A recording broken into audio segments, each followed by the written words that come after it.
Hello and welcome to your astrological vibrations for Monday, November 14th, 2022 by Gaia Blooming. I am Mimi and our energy mantra for today is my personal revolution evolution starts in the deepest parts of me.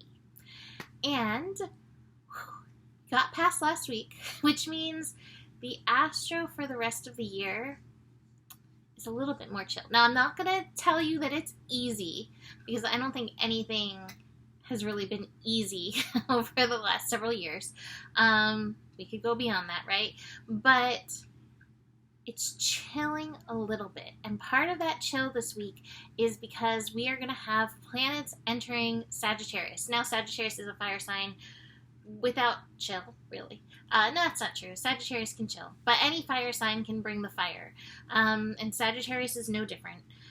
But it always feels like a little bit of relief after the depths of Scorpio. And I always say that the passageway between Scorpio and Sagittarius is such a place of alchemy because we really do go to such deep emotional depths in the sign and the time of Scorpio.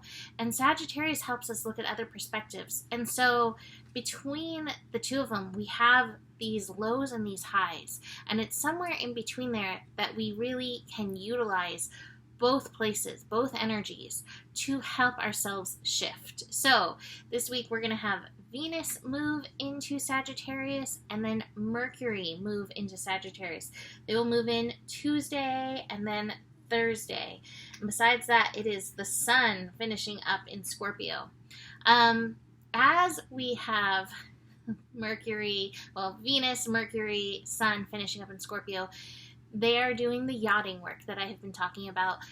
We've had a yacht between Venus and Mars with Pluto feeding in. We are now in the midst of a yacht of Mercury and Pluto, again pointing at Mars. And finally, the Sun is moving into position for the Mars yachting that's going on. So be super aware of patterns and what is influencing any pattern shifting. This is big for this week. I think that's why it's like a little bit more chill, because it's like, hey, you could really have some big changes come up for you if you can start to really notice. And that's part of the genius of Gemini, is being able to track and notice patterns. And I will remind you, even if you are not a Gemini or have strong Gemini energy in you, we all have all the signs within us. So there's a potential for that pattern tracking.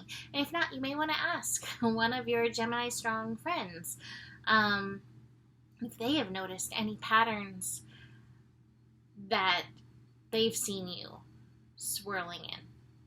I would say enter that with caution, especially today as it is Evolution Revolution Day, but maybe that's just the Evolution Revolution that you need. However, Evolution days can be triggery, so do keep that in mind. So besides this yachting that we are doing, we have the moon finishing up in Cancer and moving into Leo. It's moving into Leo fairly early in the morning, 4:48 a.m. Pacific time, but you still may have some of those I don't want to get up kind of feelings. Moon in Leo is definitely bringing forth the inner child. Moon in Leo plus Scorpio is intense. I love my Scorpio Leo people. I know many of them, but it's a very intense duo. Be aware over the next several days as the moon moves through Leo that, I was like, did I say that right? Yes. As the moon moves through the sign of Leo, some of your deepest feelings going on, your deepest potential for alchemy is going to be foundational, early childhood stuff. So be aware, 2.5 days, that those may be some of the elements coming up to be addressed at this time. The inner child can also bring a little sunshine to those times when you are feeling puny based on how the astro is assaulting you currently. That's what I've been saying. My chart has been getting just hit for like a while, and sometimes it feels like an assault. And I know and double down on all of it is meant to support us and help us, but sometimes it is not easy. So anyway, Moon in Leo, inner child energy, also strong creative energy. Between this and Jupiter currently working Pisces, Jupiter now having retrograded back to 28 degrees. So it's pulling back on the accelerator just a little bit. Not so intense with that 29-degree Pisces energy bringing all of the cosmos together at once. But still pushing those creative energies, pushing through old karmic contracts that are up and being released. Mercury today connecting via sextile to Pluto. That's part of that Mars Yod. Mercury in Scorpio, again, bringing beautiful ahas. I have Mercury in Scorpio. My Mercury is great at seeing below the surface and listening intuitively, and getting to the heart or the root of things. And so we all are having this, and as it connects with Pluto, there is power, trusting in your power to do so. That being said, it may also be for yourself, and sometimes looking at those things aren't easy. Keep that in mind. But again, anything that's coming up right now can support you in helping to shift major patterns. Our final connection is the Sun and Neptune late in the evening. Things may get a little weird. They're both at 22 degrees, that master level degree. Neptune in Pisces, again, super strong intuitive vibes, super strong connection potential to so many layers of things. So be aware of that. Your dreams may get a little bit bonkers again, if they've ever stopped being bonkers lately. The dreams have been off the hook. And if you are somebody who can follow your dreams, pay attention, because there could be important messages for you in that. Let's look at the cards. The cards feel so interesting to me. We have some patterns in the cards. We have some 2s. We have some knights. And then we have a 3. These 2s, moment to moment and schizophrenia.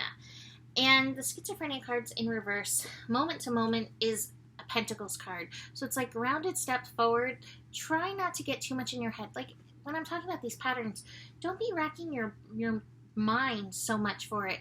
Notice. Get grounded and listen and notice rather than swirling too much in your mind. It's so funny because the intensity card and the fighting card is another swords card, and it's in reverse. You don't have to fight to get there.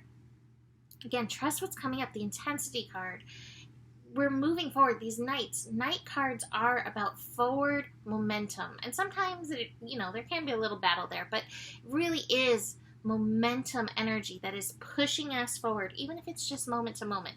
So trust that. Trust what you meant to see is there and just needs oftentimes mindfulness and attention more so than brain racking.